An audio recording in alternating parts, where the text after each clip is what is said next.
À ton avis, fonctionne encore? Salut l'équipe, aujourd'hui je vais te présenter une nouveauté de chez Abus. On est à la limite de l'exclusivité parce que tu n'en trouves pas en France pour l'instant. Il s'agit de leur tout dernier cadenas à empreinte digitale. Alors moi je vais te présenter le 45 mm avec la anse de 6, mais il existe aussi le grand frère en 50 mm avec la anse de 8. Il s'agit du Abus Touch 57. Alors effectivement je t'avais déjà présenté un cadenas à empreinte digitale, mais si tu te souviens bien il était IP65. Celui-ci est IP68. Tu vas pouvoir enregistrer 20 empreintes différentes, dont 2 administrateurs. Il est livré avec une pile, tu vas voir, on va l'ouvrir. Et c'est une pile longue durée avec des éléments très peu consommateurs. Tu vas pouvoir faire jusqu'à 10 000 ouvertures. Allez, on le déballe. Donc évidemment le cadenas qui est lourd. La pile.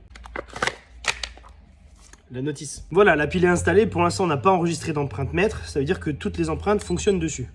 D'ailleurs, regarde, sur la anse, tu vois qu'il y a 2 encoches. C'est tout simplement parce qu'il y a un double verrouillage à billes. Le cadenas, grâce à ça, va résister à 2 tonnes de traction. Et sur l'échelle de sécurité de chez Abus, ce modèle-là sort à 6 sur 10 et grand frère à 8 sur 10. Tu vois cette échelle. Son fonctionnement, il va d'abord falloir qu'on enregistre l'empreinte mètre, celle-ci. Tu ouvres le cadenas. Ensuite, tu vas rester appuyé pendant 4 secondes jusqu'à ce qu'il y ait les lumières bleues. Et là,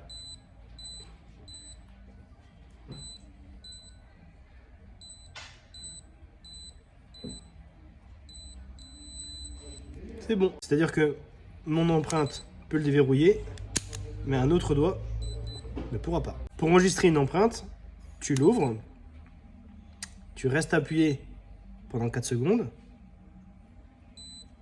Là, je viens confirmer que c'est bien l'empreinte du mètre. Là, il le reconnaît. Et là, je peux enregistrer un autre doigt.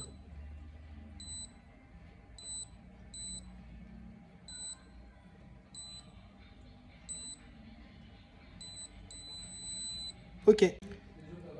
L'empreinte mètre fonctionne et l'empreinte utilisateur fonctionne aussi. Pour le réinitialiser d'usine, tu l'ouvres, tu laisses ton empreinte pendant 10 secondes.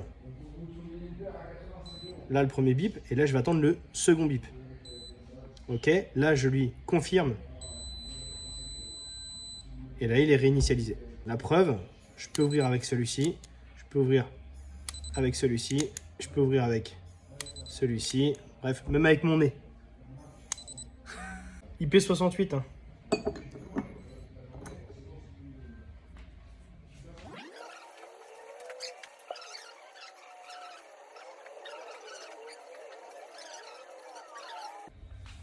Bon, je m'arrête là, mais je pourrais le laisser 3 jours, hein, pas de problème.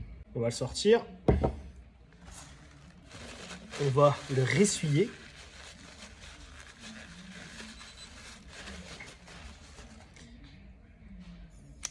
Et il fonctionne. Donc pour l'instant, le produit n'est pas référencé très loin parce qu'il n'est pas arrivé en France, mais ça ne saurait tarder.